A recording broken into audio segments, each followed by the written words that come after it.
Location. The U.S. Navy invited CNN on a rare embark aboard the USS Ronald Reagan, somewhere off the Korean peninsula. This aircraft carrier serves as the front lines to any escalation with North Korea and is home to more than 5,000 American sailors. Sacrifice is a word that carries profound meaning in these waters. Lieutenant Brian Allen and Senior Chief Culinary Specialist Sasha Hasbrook are also parents. And rising tensions in the region brings an unwavering commitment to the mission. I'm concerned about my mission daily, all the action that I'm going through on the flight deck every day, all the people that are working for me, keeping them focused with our mission, our current mission, and staying ready. So if something does happen, we'll be ready to take care of it. Do you feel that the region feels increasingly tense? Do you sense that out here? Because we certainly do at home. I don't really sense it too much out here. I'm just concentrating on the mission of making sure that, we have the 3 square meals a day that we're feeding the crew and making sure that the crew is good to go. Despite the unpredictability in this region, the sense of mission among these sailors is strong. So how will President Trump's upcoming trip here to South Korea resonate among the men and women on the front lines? U.S. Navy P-8 surveillance plane was intercepted by a Russian fighter jet known as an Su-27 in international airspace over the Baltic Sea, we're being told. Now, officials originally described this intercept as being unprofessional but safe. Now, the U.S. Navy not commenting publicly on intercepts, saying they will only comment publicly on ones that are considered unsafe, but this is in an area that is heavily contested between Russia and the United States, where they monitor each other closely. Both have military forces in the region. There are many NATO allies there, and the Russians have a significant military presence as well. How common, Ryan, are incidents like this? Well, these intercepts are fairly common. Now, unsafe intercepts are much less common. You're seeing video there from an unsafe intercept from January, where a Russian fighter jet came within 5 feet of a Navy surveillance plane in the Black Sea. Now, U.S. officials believe that Russia does this both to send a message to U.S. military forces in the region, kind of indicate that they see this as their backyard, but also to closely observe U.S. activities, as they fear that the U.S. may be gaining critical intelligence about Russian military assets in the region. So what's the usual U.S. Response? Does it deter the U.S. from engaging in these kinds of activities that the Russians clearly don't like? Well, the U.S. continues to say they're going to fly, sail, and operate anywhere international law allows. These occasions do happen in international airspace, and the U.S. is seeking to, quote-unquote, desensitize Russia to these types of surveillance flights. So they're going to keep this activity up in the hopes that Russia gets used to it.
power into the Asia-Pacific.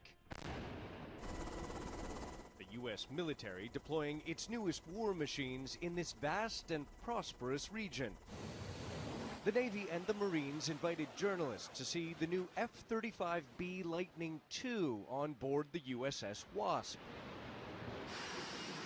Commanders say they're making history with this warplane's first maritime deployment. It's the first time we have a fifth-generation stealth fighter capability deployed as part of the Marine Air Ground Task Force on ship, and really that kind of helps with our rapid deployment. But with a projected price tag of nearly $1 trillion over the lifetime of this stealth fighter program, the F-35 is the world's most expensive high-priority performance deficiencies. But the top commander here insists the warplane is now combat ready. These deficiencies for these aircraft that we have deployed out here have all been resolved. They are full up and ready to execute combat missions if called upon. The F-35 is just part of the enormous arsenal the U.S. has deployed here. We're landing on the USS Dewey. It's a U.S. Navy destroyer that's part of the first line of defense for the U.S. and its allies here in the Asia-Pacific region. This guided missile destroyer bristles with offensive and defensive weapons. This 50 caliber machine gun is the last line of defense for this warship, but the destroyer is also equipped with the Aegis weapon system. It can detect ballistic missiles launched from countries like North Korea and then rapidly share that information with other warships. In 2017, North Korea launched 23 missiles, with 2 flying over Japan. But even though Pyongyang also threatened to target the U.S. island of Guam, the Navy never used its Aegis missile defense system to shoot down any of North Korea's missiles. There was a determination that there was a specific threat on any specific population, but more importantly, I think the capability does exist with the platform to defend against ballistic missile attack. The USS Wasp and its F-35s are headed to South Korea soon to participate in joint military drills. This year, Washington is downplaying these annual war games now that President Trump plans an historic face-to-face meeting with North Korea's leader. If this experiment in diplomacy fails, however, the U.S. military is making clear it's prepared to use force to protect the U.S. and its allies in the Pacific. Ivan Watson, CNN, with the U.S. Navy in the Philippine Sea.